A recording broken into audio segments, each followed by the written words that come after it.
particular, né, velho? Então, estamos começando mais um ao vivo aí, Boa Eduardo. noite pra todo mundo, salve rapaziada. É isso. Eduardo, a gente tem uma pergunta aqui do Mac Trailer, que é um perfil que segue a Traficando Informação. E a pergunta dele é a seguinte: a intolerância tem aumentado com a ignorância? Eu acho que a ignorância, abre campo para a indução para a violência. E ela alimenta o circuito porque quando você vai argumentar e não tem argumento, a intolerância, a violência, a agressividade é o seu recurso. A intolerância sempre é estimulada. A intolerância é estimulada contra negros, contra homossexuais, contra mulheres. A intolerância contra o diferente. Nós estamos numa sociedade do padrão, uma sociedade que oprime, que enquadra. Quando a pessoa não se enquadra, a intolerância vai para cima dela. É uma forma induzida de repressão do povo com o povo mesmo, entre si. A ignorância, ela foi muito bem plantada na nossa sociedade. Então ela é muito bem manipulada pela mídia, com a psicologia do inconsciente, pelas redes sociais, pelas empresas de comunicação. A base aí é realmente a ignorância. A maior fragilidade que tem o povo é a ignorância. Que se deixa enganar, não consegue entender o que está acontecendo, não percebe os por trás das coisas, se deixa conduzir, deixa formatar a própria cabeça, porque não tem defesa crítica. O ensino ele é sabotado exatamente para isso, para deixar o povo acessível à manipulação mental de ideias. Isso de jogar as pessoas contra as pessoas, velho, é um dos mais fortes dispersivos que tem. Você não debate os assuntos, você não conversa sobre as coisas, você não aprofunda nenhuma ideia. Você parte logo para o insulto. Que time é o seu? É como se fosse time de futebol, é uma coisa bem infantil mesmo. Você está de um lado todo outro, nós somos inimigos. E não tem debate, não tem busca de causa, não tem uma reflexão mais profunda. É o que interessa mesmo para os manipuladores sociais. Punhado de parasita social, que comanda o sistema de comunicações, que comanda o sistema político, que escolhe o método de ensino, que é empresarista, desumano, para frear a sociedade nas suas mudanças, não deixar a população tomar consciência das coisas. Então, a intolerância ela é muito estimulada. E a ignorância ela é criada para deixar o povo realmente à mercê das manipulações mentais. Acho que já deu essa pergunta. Pode crer. O Joaquim Pablo, que também segue a página Traficando Informação, ele falou: eu gostaria que o Eduardo falasse da vida a dois. O que você tem para falar da vida a dois de casal? De casal, né? Eu casei 5 vezes, né, velho? Eu acho que é tal negócio. Quando você respeita, você tem harmonia. Enquanto há respeito, há harmonia. Só que nós estamos na sociedade da posse. Então um quer possuir o outro, um quer controlar o outro. Nós estamos na sociedade do ego, que deixa as pessoas inseguras. Então um desconfia do outro. Sabe, para mim, uma relação a dois, ela precisa ter confiança, velho. Sem confiança é um inferno. Precisa ter confiança. E para mim é o seguinte: a pessoa é casada, o casal é casado quando mora na mesma casa. Para mim isso aí é casado. E o casal que não mora na mesma casa é um casal que namora. Não mora na mesma casa. Não mora. Então todos os casamentos que eu tive, eu me casei com a pessoa se casou comigo e ninguém tem nada com isso. Sim. Eu não tenho confiança no Estado suficiente, nem consideração, para precisar de uma pessoa que eu nem conheço vir dizer para mim que eu casei. Assinar um papel com testemunha. Eu estou querendo o crivo de uma sociedade que eu não respeito, uma sociedade que é toda falsa, toda falcatrua, não cumpre suas funções constitucionais, comete crime contra a população o tempo todo, me cobrou uma vida medíocre, enquadrada, e quando eu não aceitei me perseguiu o tempo todo. Então por que eu vou querer o aval do Estado para declarar que eu estou casado? Eu vejo gente morando na mesma casa falando: não somos casados não. O senhor não tem um papel dizendo que está casado? Não basta a realidade do dia a dia que você está vivendo com a pessoa? Para mim, casamento tem que ter harmonia, velho. Tem que ter harmonia. Quando é desarmônico, ele já está fadado ao óbito. Pelo menos comigo.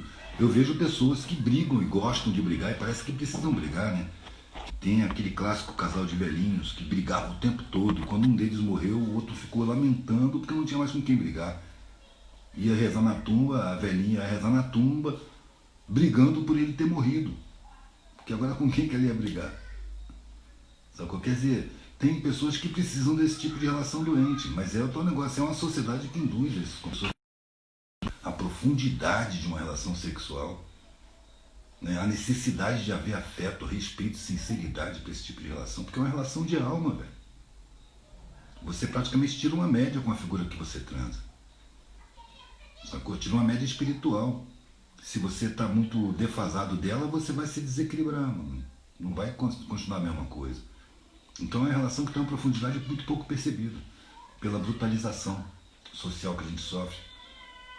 O sexismo, a indução, a sensualidade ao sexo o tempo todo, sem compromisso, sexo como objetivo e não como consequência. O sexo como consequência de afinidade é a melhor coisa do mundo, né? Já o sexo sem sentimento é desgaste. Desgaste espiritual. Perda de capacidade. É uma ânsia, sacou? Tem uma coisa que eu chamei de depressão pós-orgásmica, né? Na época que eu era bem novo. Tinha algumas ocasiões que você transava com a figura porque a figura era linda. Né? Que você não tinha uma afinidade com ela. Você até adequa a conversa para poder, pelo desejo. Você está tendo uma relação corporal, material, sem alma. E aí depois que você chega ao clímax, passa do clímax, você termina um orgasmo, você se dá conta que você não tem a menor afinidade com aquela figura. Meu Deus, o que eu estou fazendo aqui? Você estava ali estimulado só pelo instinto. Não tinha sentimento. Né? Você fala, o que eu estou fazendo com essa figura aqui, cara? Aí eu fui percebendo que o corpo às vezes ele toma a gente, o instinto toma a gente. E eu comecei a perceber e não gostar de sentir isso. E aí passei a evitar, não quero mais. Aí eu comecei a perceber a diferença que é quando você tem amor nesse ato. É uma coisa muito mais profunda, é uma coisa muito mais completa, é uma coisa que chega a ser espiritual, que é espiritual. Enquanto que o sexo sem sentimento não tem espiritualidade, pelo contrário, ele embarrera, ele impede a sensibilidade, ele embrutece a gente, torna a gente mais grosseiro, menos sensível. A gente passa a desrespeitar as pessoas. Mas a relação a dois, se o cara está falando de uma relação continuada, é uma mutação permanente também, que você vai conhecendo a pessoa. Né? Vai ter que tratar com o que você vai perceber. Se você for amoroso, se você gostar, você tem que respeitar os erros, como os acertos. Todo mundo tem erros e acertos. Reconhecer o limite do outro. Né? Respeitar as capacidades e as incapacidades. Aí a coisa flui com respeito, velho, e com afeto. Qualquer relação flui bem. Pode crer. Você acha, e é uma pergunta minha, que a indústria do pornô ela acaba favorecendo esse embrutecimento da sexualidade? Ao mesmo tempo que se aproveita, né, do estímulo desarvorado ao sexo, estimula também, por outro lado, né? São, vamos dizer assim, características do nosso tempo, características do nosso primitivismo social. É coisa para ser superada. A miséria material e a miséria moral são misérias a serem superadas. Pode crer, pode crer. O Lef5, que é também um perfil que segue a Traficando Informação, perguntou como foram os processos de aprendizado nas separações. Você falou que você foi 5 vezes casado, então Sim, como que foram esses processos? Assim? Bom, foram processos bem diferentes, né? O primeiro casamento... Cada pessoa uma pessoa. Eu saí com 3 filhos, claro. Eu saí com 3 filhos do primeiro casamento. E foi um casamento muito sofrido, teve muita briga. E foi o que eu mais aprendi também.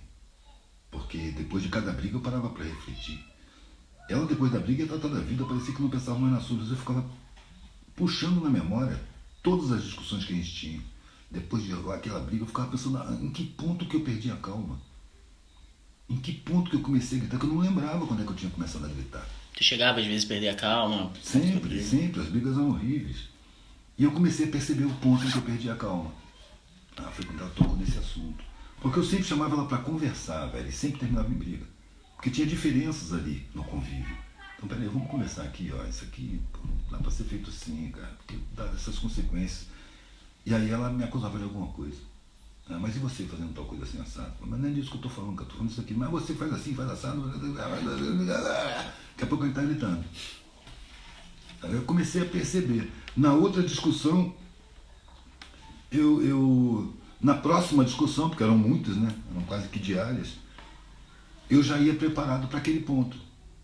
Aí quando ela lançava a provocação, eu sentia aquele nascer da raiva, sabe como? A raiva, ela tem um ponto onde ela começa a nascer. Se você perceber esse ponto, velho, você pode abortar a raiva ali mesmo.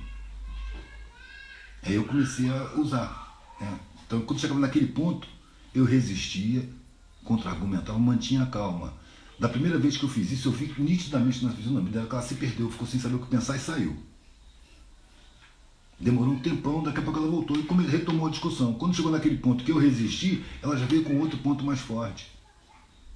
E aí eu perdi a calma de novo. Aí depois da briga eu parava para pensar. Eu me isolava, saía, eu tinha que sair para manguear. Eu saía para a rua, levando o painel para vender artesanato e ia pensando, lembrando de cada momento da discussão.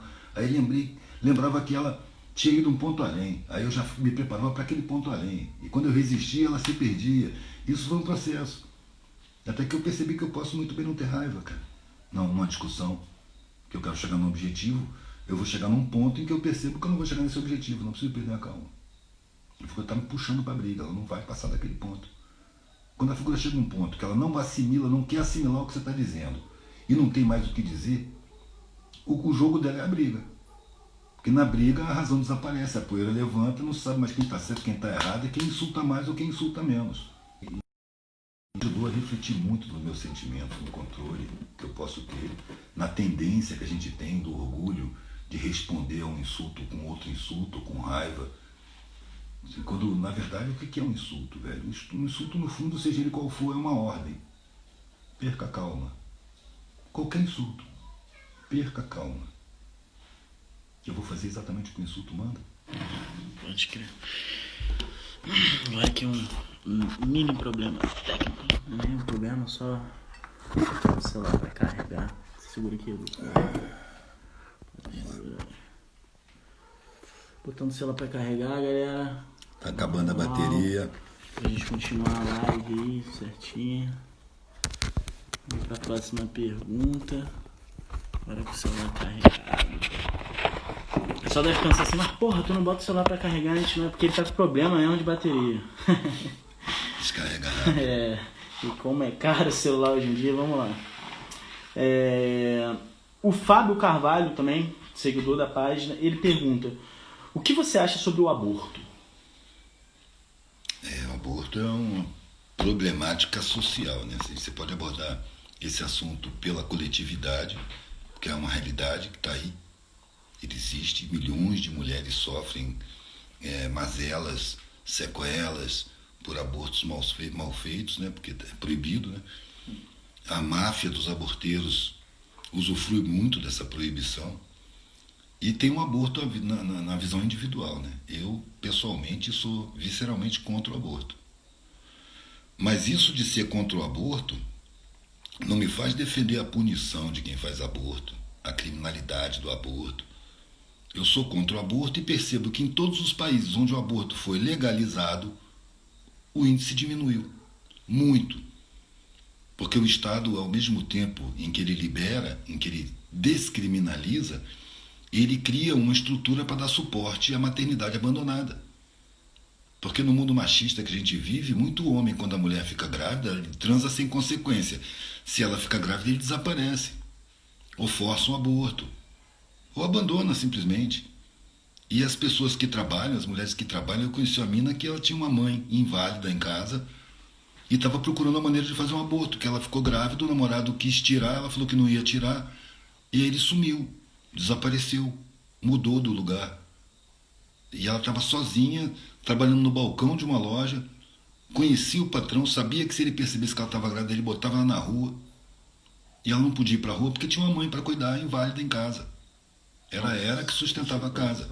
Ela praticamente foi induzida pela sociedade a fazer um aborto, clandestino, arriscado, perigoso. Se ela encontrasse uma estrutura do Estado que tivesse acolhimento para a maternidade abandonada, o cara saiu fora, você não tem renda, então você tem aqui uma estrutura do Estado para te dar todo o suporte. Atendimento médico, alimentação, vamos garantir sua moradia. Tudo o que precisa, arrumar um enxoval para a criança, né, as coisas que precisa quando nascer, atendimento médico, inclusive garantindo atendimento médico, como no Uruguai, garante até 6 anos de idade. Ao mesmo tempo que se procura trabalho para a mãe, para ela poder se bancar. Pode Quer dizer, uma estrutura para acolher a maternidade abandonada. Eu acho que com uma estrutura dessa, velho, uma enorme quantidade de mulheres que fazem aborto não faria. Não faria. Mas aí o que fica cômodo? Você criminaliza o aborto e condena as mães que fazem abortos sem levar em conta a realidade social delas. E aí quem é contra aborto é contra legalizar o aborto. Peraí, cara. Se você, em sã consciência, é contra o aborto de verdade, você necessariamente tem que ser a favor da legalização do aborto. Porque isso faz o índice de abortos cair. Eu fico pensando, a pessoa é contra o aborto e raivosa contra a legalização, contra a descriminalização. Ela não é contra o aborto. Porque ela não é contra matarem as crianças que estão na criminalidade, que nasceram sem condição. Ela é contra matar dentro da barriga de uma mãe que não tem condição de ter. Ela não é contra o aborto. Se fosse contra o aborto, seria a favor da legalização. Isso é questão de preconceito religioso. É questão de intolerância. É questão de formação de mentalidade. Geralmente é classe média ou gente fanática religiosa. E muita gente que é contra o aborto tem aborto dentro da família. Tem feito aborto e esconde. É o reino da hipocrisia. Se realmente fosse intenção diminuir os abortos, a legalização é o primeiro passo. Certamente. Mas tem muita ignorância também, né, Eduardo, em termos nesse tema, porque muita gente acha que é a mesma coisa, né? Assim, fala em legalizar o aborto e ser contra, a pessoa acha que é o mesmo, sendo que, como você falou, é totalmente possível que a pessoa seja contra o aborto, contra a prática, mas a favor da legalização, porque são duas coisas diferentes. Mas a ignorância implantada na cabeça da pessoa, a pessoa só vê como uma coisa. Se eu sou contra, tem que proibir. Ela não consegue ver que o fato de você legalizar ou descriminalizar não é uma coisa que, na verdade, vai viabilizar não ter aborto. De repente nem acessa. É planejado religiosamente. Socialmente, o aborto gera muito dinheiro, mano. As clínicas de aborto, elas cobram uma grana estúpida. Não tenho dúvidas que há um lobby dentro da área da medicina, dos aborteiros mesmo, para não descriminalizar. Eles ganham muito mais. Essa é a mesma coisa da maconha. Você pode plantar no quintal, velho. É uma planta que acalma. Teve uma cidade lá no Maranhão que o delegado chegou, trocaram o delegado aposentou, chegou um delegado novo. Liamba. Ele chegou e estava na delegacia trabalhando, de repente ele olhou para a praça pela janela e achou uma planta parecida com maconha. Ele levantou e foi lá. Aí pegou e falou com o jardineiro: escuta, isso aqui é maconha? Não senhor, isso é liamba, uma planta medicinal, muito usada, muito bom para dar para criança, para diarreia. Ele falou: mas parece maconha. Aí ele foi andando para a delegacia. Quando ele chegou na delegacia, no jardim da delegacia tinha um pé. Aí ele: não, peraí, não é possível. Aí tirou uma folha, mandou para examinar e recebeu um laudo, dizendo que é cannabis sativa, é maconha sim. E aí ele resolveu proibir a maconha na cidade. Falou: tem que arrancar, saiu fazendo campanha, tem que arrancar tudo. Então, fizeram uma manifestação na frente da delegacia. Liamba não é maconha não, porque lá o nome é liamba. Liamba não é maconha não, a gente usa isso aí, ó, há gerações. Você não pode proibir a liamba, não. Maconha não é isso não. Cultural, né? Já é parte daquela realidade. Teve um movimento na cidade em defesa da liamba. Exatamente. Porque eu dou chá e dou para meus filhos. Meu filho está com diarreia, eu dou um chá para ele. Ele está nervoso, chegou, brigou na escola. Pai, eu dou um chazinho de liamba, ele acalma. Dava como chá, velho, nem sabia que fumava. Quer dizer, é uma planta que não tem nada a ver com os preconceitos humanos. A guerra contra a maconha começou por causa do cânhamo. Na época das caravelas ainda. Porque o Império Britânico não conseguiu produzir cânhamo no território deles, que é temperado, não tem clima para maconha, para o cânhamo.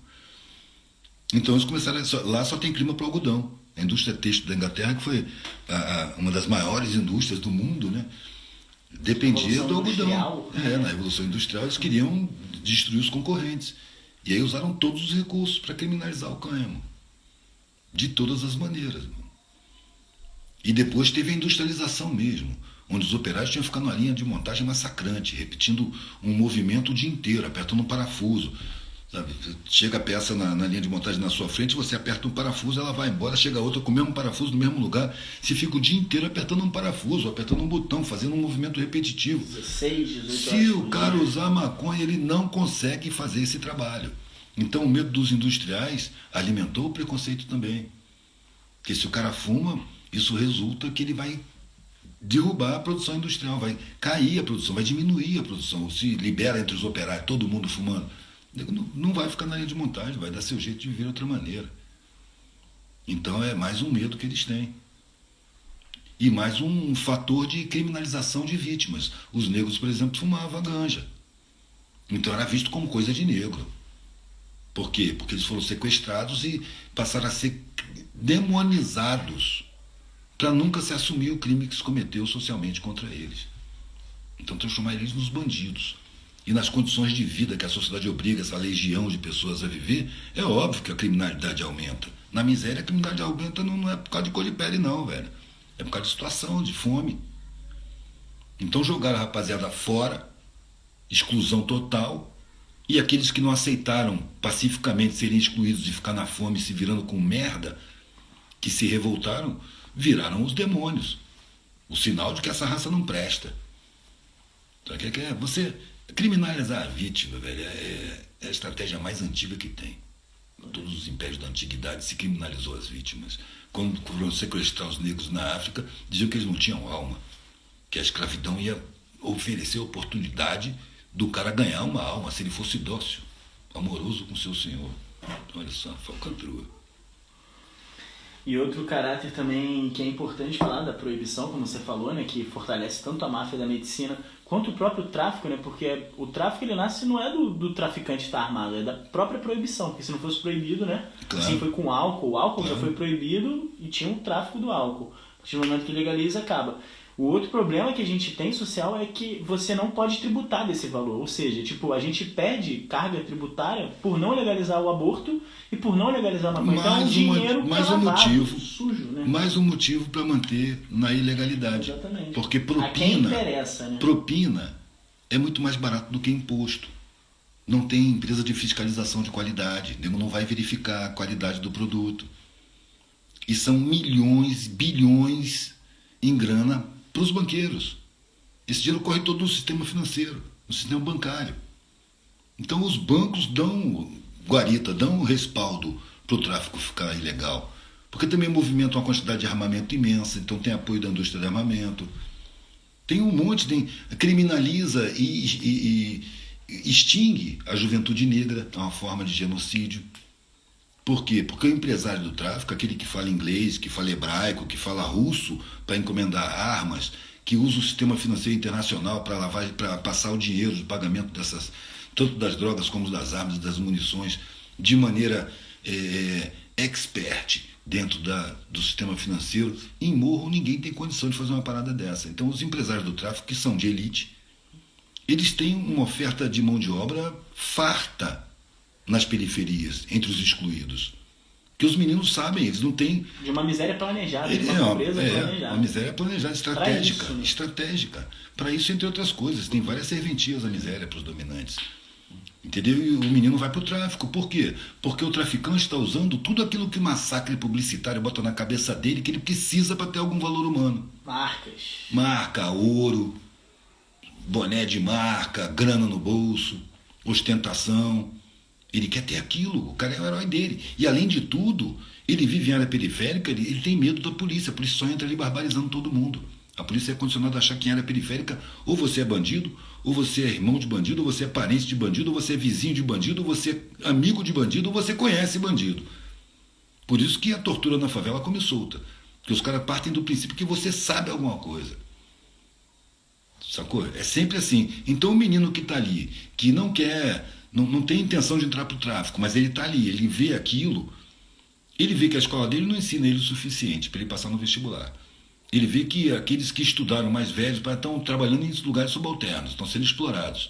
Mas ele vê o traficante que, além de ostentar tudo que a televisão diz para ele que é bom, que transforma ele num cara de valor, o traficante ainda troca tiro com o agressor, que é a polícia. Então, para ele é uma espécie de herói. E o que ele quer? Ele quer entrar pro tráfico, velho.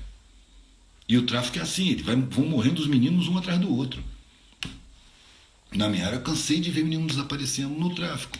Ia morrendo e aparecendo outro, ia morrendo e aparecendo outro. Então a substituição é quase que automática. Tem fila esperando morte para ocupar o lugar daquele morto. Mas comigo não vai ser assim, comigo vai ser diferente. Essa é a mesma ilusão para todos. Eu vou só arrumar um dinheiro e sair fora. Ainda tem os que entram que não quer outra coisa, não quero ficar aqui mesmo. Tão maltratado pela vida, tão agredido, tão desprezado, tão humilhado, que ele só fica bem com um fuzil na mão, só quer trabalhar no tráfico, quer ser bandido mesmo e está em guerra, passa a vida em guerra. É um inferno criado pela sociedade. Mas as mentalidades mais superficiais vão taxar esse menino. Ah, não, porque ele podia, e aí já pegam exemplos, porque o fulano, o ciclano, existem exemplos pontuais, são as exceções. Feitas para isso. São hasteadas no mastro como uma bandeira, dizendo se ele conseguiu, qualquer um pode conseguir. Uma mentira descarada, covarde, porque são milhões e milhões e milhões. Se tiver a seleção de futebol, né? A seleção dos meninos, quantos se candidatam, velho, se esforçam, vão lá, treinam, fazem de tudo para ser indicado, para ter fazer uma carreira. Porque na favela a carreira é de futebol, cantor de pagode, essas coisas, né?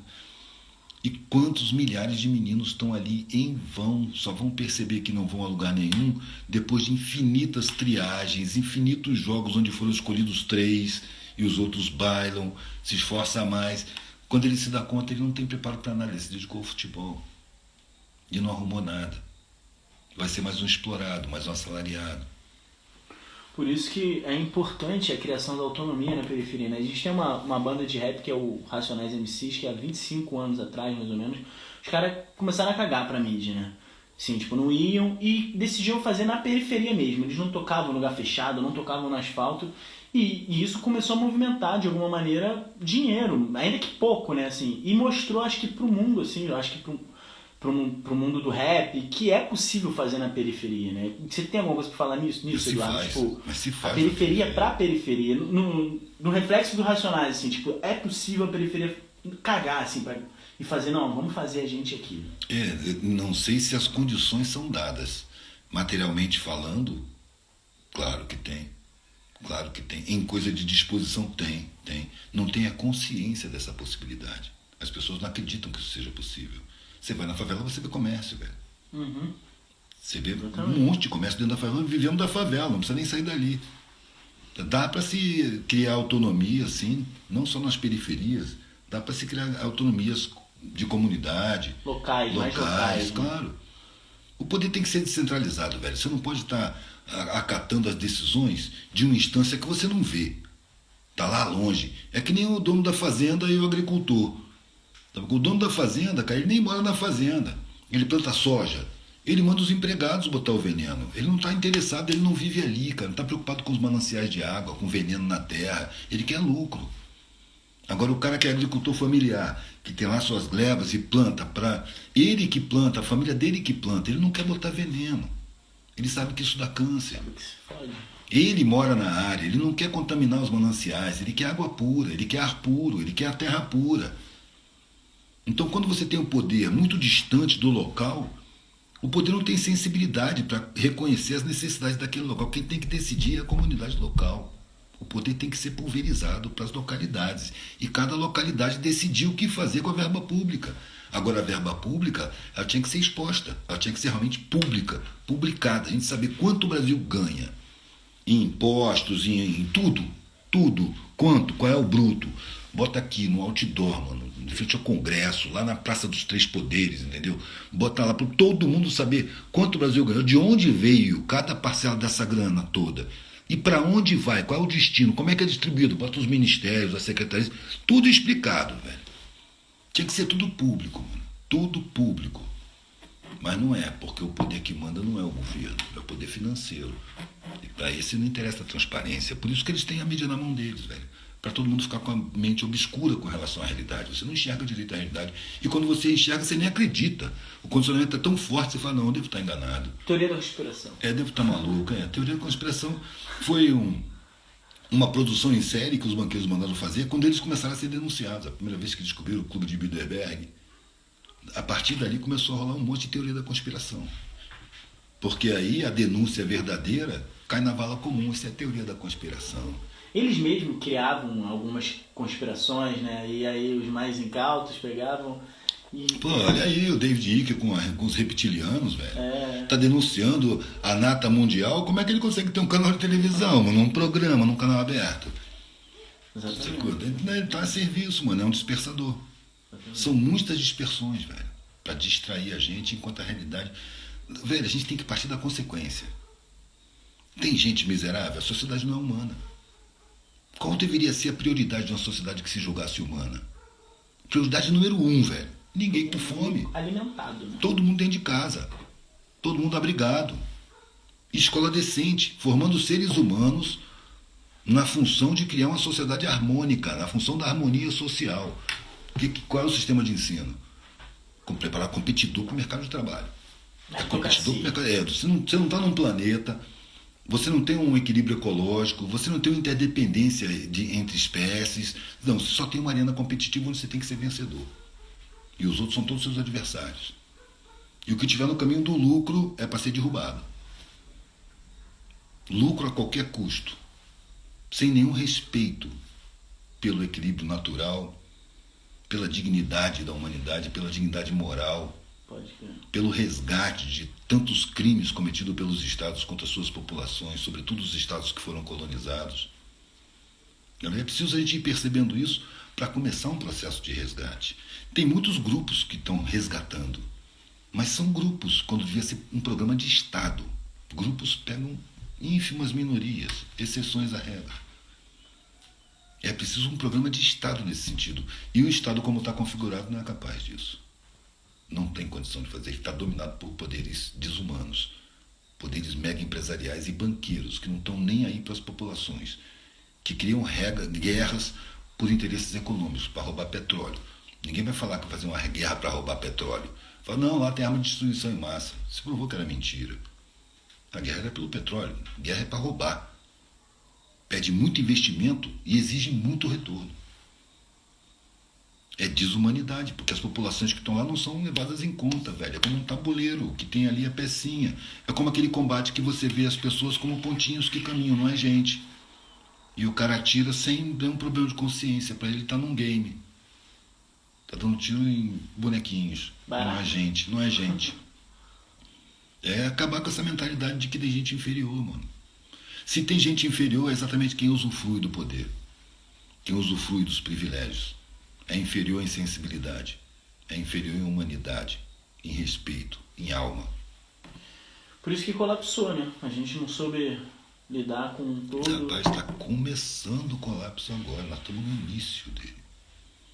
Eu estava falando, depois da pandemia. Falei, tomara. Eu acho que essa pandemia é a ignição de um processo planetário de mutação acelerada. Inevitavelmente vai trazer muita dor, inevitavelmente vai trazer muito impacto, porque é a hora de acelerar o processo. As pessoas não têm pressa em ver uma sociedade justa. Para a sociedade se justificar, tem que passar por uma pressão grande de acontecimentos. Não é levando o dia a dia como a gente vive, louco para consumir, para curtir. Não é nessa sociedade, não. É uma sociedade centrada em resolver as suas mazelas. Zero analfabetismo, zero miséria, zero desabrigo, zero morte por doenças curáveis. Isso está longe de acontecer. É o sonho de muito revolucionário. Mas com esse processo planetário, isso se apressa. Como vai ser, eu não sou. Sim. Evidente, não tenho como prever. Uma das coisas que eu identifico é que eles estão querendo religar a máquina tão logo, né? O comércio voltar, e eles dão um nome que é, assim, em nome da economia do país, porque... Mas eu acho que muito disso tem a ver, eu queria ver a tua percepção disso, tem muito a ver com o fato das pessoas estarem se tocando que elas podem construir mais autonomia, né? Porque imagina, o cara que tinha um emprego, ele acabou sendo mandado embora, aí ele tá fazendo um corre ali, tá se virando e tá vendo que tá rolando... Então parece que o poder está querendo que as pessoas voltem logo para a máquina. antes que elas tomem consciência que, tipo, dá pra viver sem estar Na hora que máquina. você fechou, começou a pressão para abrir. Sim. Poder econômico, velho. Os caras que têm mais grana, eles se sentem meio isentos. Não vai acontecer comigo, mas tem que trabalhar, não pode parar, como é que ela vai ficar em casa? E a pressão econômica começou. E a pressão econômica média, foi nem dos grandes bancos, não. Foi das associações de empresários. Começou a pressão. E o Estado é submisso à pressão econômica. Para ele ser submisso à pressão política, à pressão de manifestações, tem que ser uma coisa catastrófica. Tem que ser que nem lá nos Estados Unidos, 14 dias de quebra-quebra, até a Câmara lá de Minneapolis resolver dissolver a polícia e construir uma outra polícia. Para ver se acalma. Mas que 14 dias de quebradeira, 14 dias de contaminação. Imagina as consequências, no meio de uma pandemia, aquele monte de manifestações, aqui no Brasil também. Eu não estou dizendo que as manifestações estão erradas, não. Mas eu estou vendo que vai ter consequência. Aquele monte de gente aglomerada do Lago da Batata, em mais de 10 capitais. É lógico que nós estamos no campo da expansão da pandemia. Então 10 dias a 15 dias depois, você vai conferir os números. Vão ser os contaminados das manifestações. Nós estamos nesse caminho. Eu li hoje no Estadão que o Brasil passou os Estados Unidos em morte, em números de morte. E está subindo. Sumiu E está subindo. Estou sentindo, velho, que vai ser uma tragédia. Está sendo já uma tragédia. E vai ficar muito pior. Espero, como sempre, está errado. Mas é o que eu estou vendo, são todos os sinais. Está indo para uma catástrofe. Agora, quais as consequências? Lá no final, não sei, velho, mas como está, não vai poder ficar. Vai ter reconfigurado, as coisas já estão mudando, a gente está vendo. Agora as pressões, os que pressionam, continuam em posição de pressionar. Então faz as mesmas pressões. Ainda não mudou o suficiente para esses caras perderem esse poder. Vai precisar de mais. Né? Na China, eles tiram sangue de gente que já pegou e se curou. E por semana os caras tiram e examinam. E percebem que os anticorpos, eles vêm diminuindo ao longo do tempo. Quer dizer que se seguir essa pesquisa e descobrir que a pessoa, depois de um tempo, não tem mais anticorpos, então você pegou e pode pegar de novo. Pode vir outra vez. A sociedade tem que estar preparada, armada para receber esses doentes. Porque não é a doença que mata todo mundo. É uma doença que mata os fragilizados. Então tem que ter disponibilidade, no mínimo, para atender a fração de fragilizados que vão precisar de um atendimento mais profundo, de UTI. No momento a gente não tem essas condições, não foram construídas. A gente não pensou nisso, a gente pensou em consumir. Só se pensa em lucro, mano. E a massa pensa em consumo. Mas quem está por trás do poder, nos bastidores, que manda nos poderes, só pensa no lucro, mano. Você viu não sei se era um banqueiro, um magnata brasileiro, dando uma entrevista. Ele falou assim, você deve ter visto isso. Ele falou assim, não, o Brasil está bem com a Covid. A classe alta, a classe média, já está todo mundo arrumado. O índice está bem pequeno. O problema é essa quantidade enorme de favela e periferia que tem no Brasil. Quer dizer, a catástrofe está indo para fora da área dele, não é comigo. É com aquela subgente lá. A visão dos caras é essa. Essas pessoas não importam. O que eles precisam é de uma quantidade dessas pessoas para trabalhar para eles. Mas não precisa de um excesso, não, que excesso dá problema. É o mesmo sentimento que leva ao genocídio, velho. A indiferença com o genocídio cotidiano dos periféricos. Com a guerra ao tráfico, que é uma guerra que não se justifica. Velho. A guerra ao tráfico, olha só, na Bolívia, na Colômbia, os Estados Unidos entrou lá, estabeleceu uma base militar, sei lá, mais de 30 anos atrás. O pretexto era a guerra ao plantio de cocaína. De lá para cá, se criaram mais de uma dezena de bases. Tem umas 15 bases militares dos Estados Unidos dentro da Colômbia com pretexto da guerra às drogas. A Colômbia, estatisticamente, produz mais de 90% da cocaína mundial. Eles entraram lá para combater as drogas ou para controlar o plantio? Porque com as máquinas que eles têm, com as formas de detecção, com os sensores, com os satélites, não tinha aquele Reis lá das Farc que estava pedindo para fazer negociação de paz e ninguém estava querendo, um cara da França. A França mandou um representante para falar de paz com ele. Pô, foi um avião do Equador, velho. O cara tava debaixo das árvores da selva amazônica, velho. Aquelas árvores copadas, num acampamento. Mandaram um bicho no travesseiro dele, velho. Não vai achar plantação de cocaína, de coca? Não vai ter controle sobre a produção de coca, mano? Claro que tem, velho. Claro que tem. Eu acho que, pô, é uma necessidade muito grande das bolsas de valores. Você olha pra uma bolsa de valores, parece que tá todo mundo cheirado, velho. Olho regalado, gritando e pedindo mais, e vendendo e comprando um monte de celular pendurado no pescoço, falando em 3, 4 ao mesmo tempo. Ali tem um monte de entorpecente, velho. Bom, É. a galera usando pra garantir o plano. É a mesma coisa no Oriente Médio que dizem, né? Falam, os Estados Unidos dão desculpa, claro, contra o terrorismo, Estado Islâmico, as Farc. Sempre tem pretexto. E falam que é por conta do petróleo, mas não só o petróleo, a papoula também, né? Que Também. Tem riquezas minerais. Né? Tem muita coisa lá, velho. Que tem a ver também com o petróleo é o só mais visível. Uhum. É o mas legalizado. Tem muita mineração lá, é o mais visível, é o que a gente vê, porque precisa consumir. Mas lá é a exploração geral.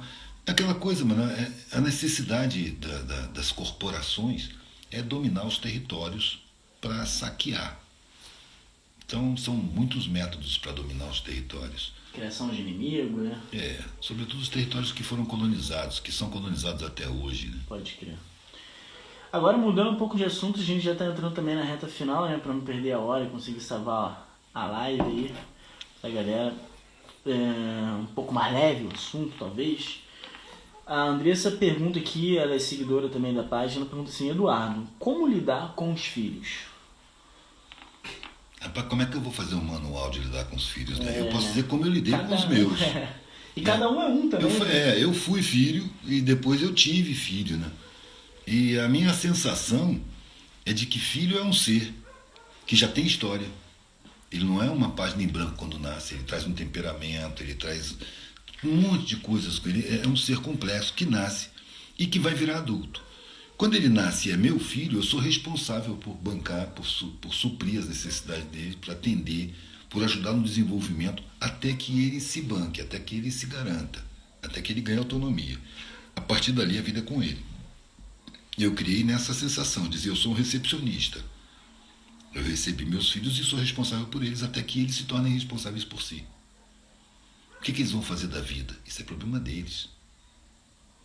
Eu vou suprir o que eu acho que é necessário suprir para a criança. Vou dar bons exemplos, eu vou dar bons papos, uma boa alimentação, nada de alimentação industrial, um comportamento honesto, vou agir de acordo com a minha consciência, vou explicar o que eles pedirem para ser explicado. Né? Quando é neném tem que dar uma adestrada também, porque eu vivia na rua expondo pai com criança, então tinha que ter certo controle, né? Até porque eu estava tratando com clientes, com fregueses que chegavam e tal, e a criança tinha que saber como se comportar, de não atravessar a rua, de não sair da calçada, de estar ali junto, se comportando de uma maneira que ela não se arriscasse. Então tinha um certo adestramento, mas no geral eu aprendi muito mais com meus filhos do que eu pude ensinar. Aprendi muito mais do que eu podia ensinar. Eles já vieram pessoas prontas, velho. Só se desenvolveram nessa realidade contemporânea para exercer a sua vida. Eu não consegui fazer com os meus filhos o que eu gostaria, por exemplo, que eles gostassem de ler, mas eu consegui que eles fossem, ou eles já eram antes de mim, né? Pessoas sensíveis, respeitadoras, que usam a consciência para agir, que tem senso de justiça, que tem solidariedade, que não tem indiferença com o sofrimento alheio. Eu acho que eu tratei muito mais da alma do que da razão, sacou? Muito mais do sentimento do que da razão. A razão que eu pude tratar era nas conversas, na explicação dos acontecimentos, porque quando a gente está exposto na rua, acontece coisa o tempo todo. O tempo todo. As pessoas não tiveram uma criação nada convencional. Estavam na rua comigo, me vendo tomar geral de polícia. Então eu não precisava explicar nada, velho. Eles já viam, percebiam o agressor. Né? Já conhecia, dormindo lá no Itaú, da Praça 7 em Belo Horizonte, tinha um mendigo velho que contava história, mano. Marquise? Na Marquise. E era um monte de gente que dormia ali. E meus filhos queriam ouvir as histórias do cara, e eles iam lá e sentavam, aquele cara de barba branca, tudo sujo, trajado com farrapos e tal, mas com um olhar tão bom, e contando história para as crianças, e as crianças adorando. Então isso aí eliminou a possibilidade de preconceito neles. Sabe? Se eles veem uma pessoa maltrapilha, eles não levam em conta o maltrapilhez da apresentação, eles olham no olho. Se a pessoa é boa, se a pessoa é ruim, você vê no olho. No olhar da pessoa, a pessoa se apresenta. Não é nos trajes. Então dessa superficialidade eles escaparam. Agora cada um tem uma personalidade diferente, cada um é de uma maneira, e eu queria que eles exercessem o que eles são. Eu não queria formar meus filhos, eles serem dessa maneira, não. Só não sendo filho da puta, só tendo sensibilidade já tá bom demais, velho. Não sendo traíra, não contando mentira, não estando enganando ninguém, já tá bom. Sendo solidário com quem sofre, pô, tá perfeito. O resto é com cada um. Agora o Javier é guitarrista, Brisa trabalha com os essenciais, trabalha num hotel lá em Mauá, e faz mapa astral, pisciana, né, velho? E a Dara é mais objetiva. Ela tem o emprego dela lá na American Airlines, no Galeão, que é o plano de saúde dele é caro, a creche do filho dele é cara. Cada um dentro da tua... Cada um tem o direito de fazer suas escolhas. Não sou eu que vai escolher para eles, né, velho? Eu escolho por eles enquanto eles não podem escolher. Depois eles escolhem. Quando eles podem escolher, eles escolhem.